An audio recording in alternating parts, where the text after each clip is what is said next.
Hello Crushed Up fans, thank you for joining me in the latest update video.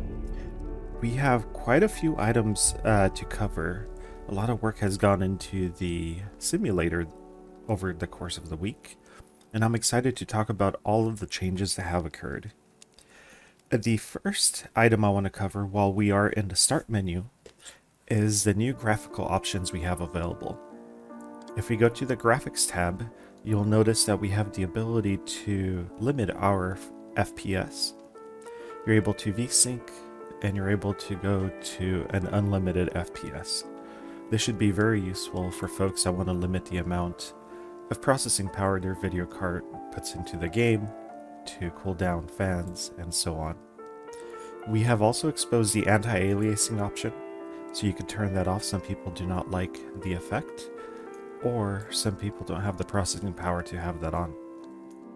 Additionally, we have the options for ambient occlusion, motion blur, bloom, vignette, and depth of field.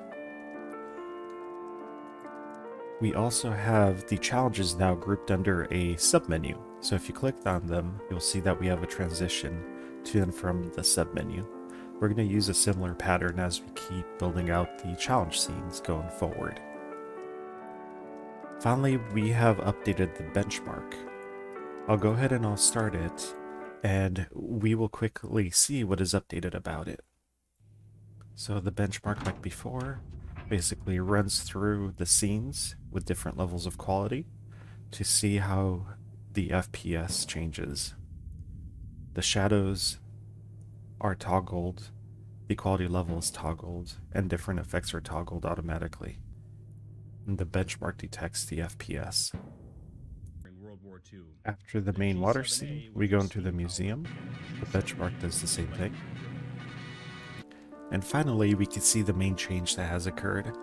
The benchmark now provides a recommendation. In this case, it says we recommend you run the game on high quality with soft shadows, temporal anti-aliasing, and all the other blur, bloom, and vignette options on.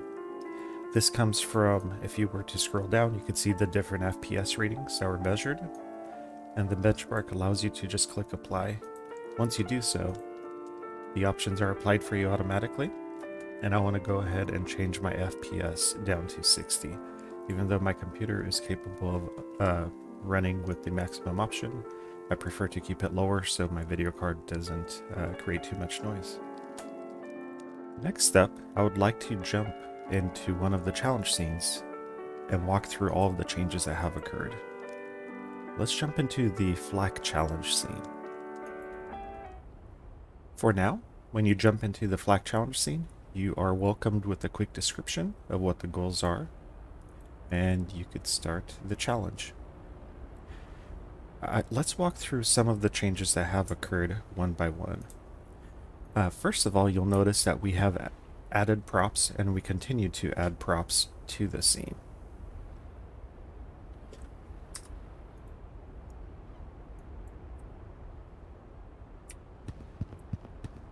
These props include some crates, barrels,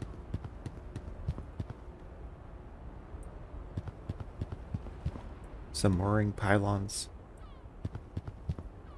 and you'll notice that now we have ambient audio. You could hear some birds, and overall slowly adding life into the scene. Now, because this is an MMO, I could see another player has jumped into the session over here while I'm making this video, which is kind of nice. And the idea is that you have many players here attempting the challenge, and they queue up. As we build the scene, we'll have a few extra items here to make this a little bit more interactive and a social gathering place. You'll also notice that as the player is using the flak gun, he is emitting persistent bullets. That is one of the large changes we have made to the networking system, where things such as shell casings that are spent by the flak are actually persistent and they exist in the game world. So if I exit the scene and I come back, you'll see the flak casings there.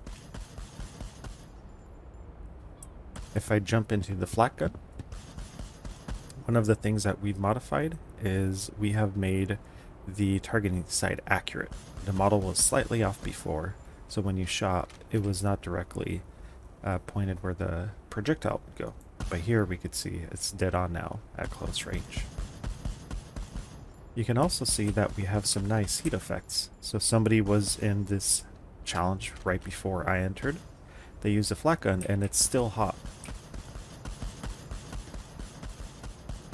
So as we attempt to shoot down the plane, you'll see we have reload animations as well.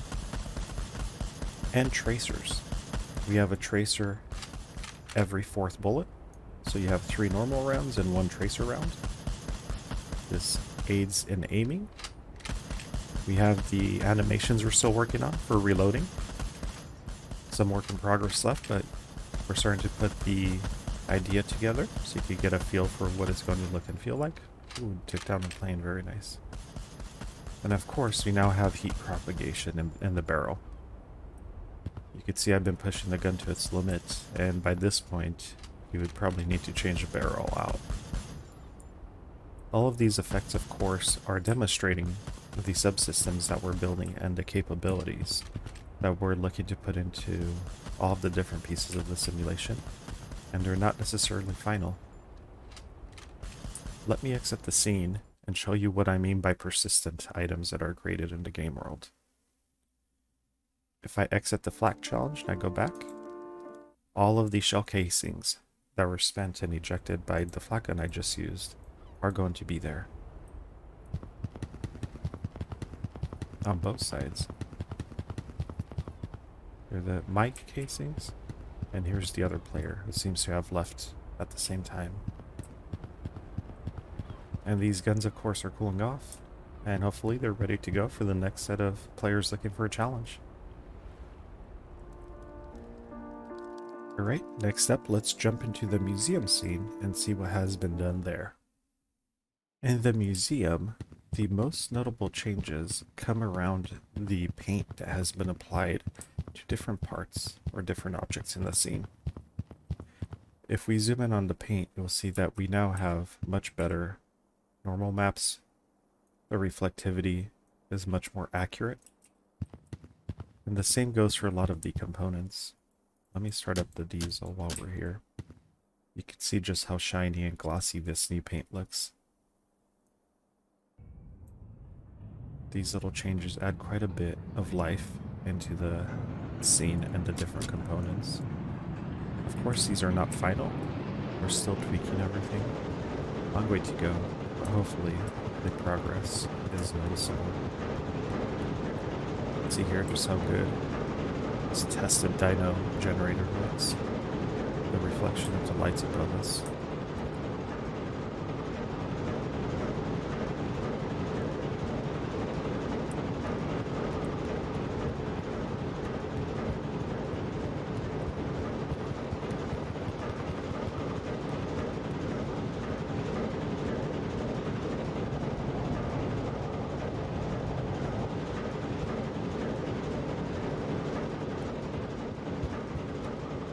The same treatment has been given to other components, such as the U-boat and the Beaver.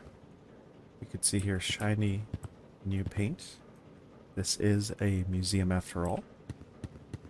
Same thing on the sub. It is interior, it is shiny and protected.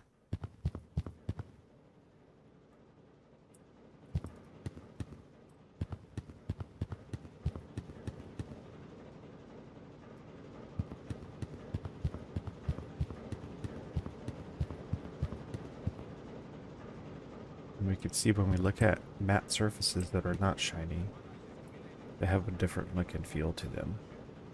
So there is quite a bit of distinction between brand new paint, museum quality paint, and the wartime paint that'll be used in the actual game.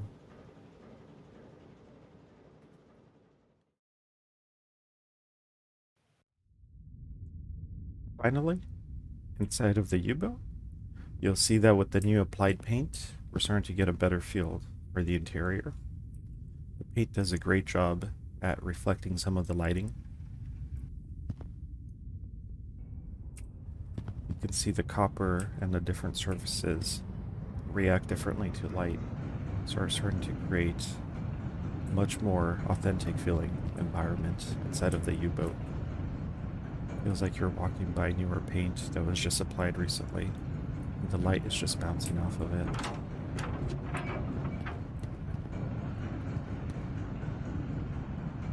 Overall, I think it's starting to look really beautiful. Quite a few bug fixes. I won't go through the list.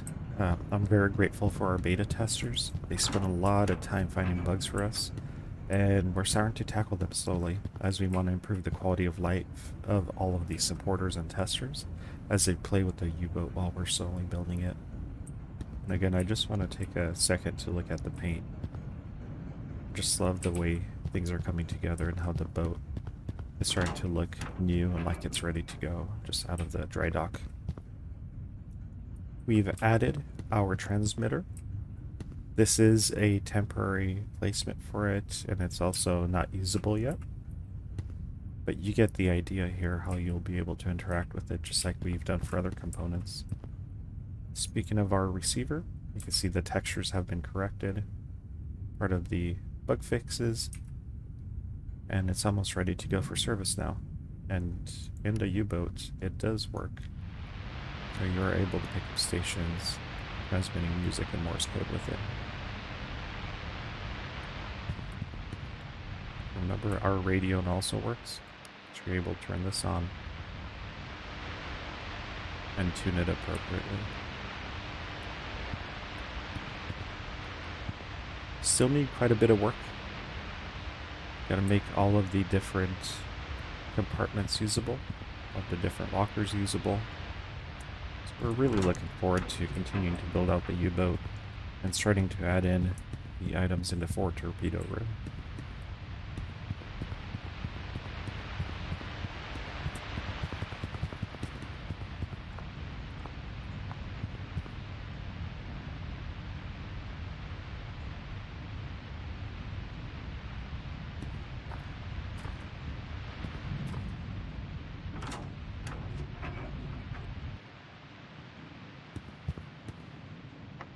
Right.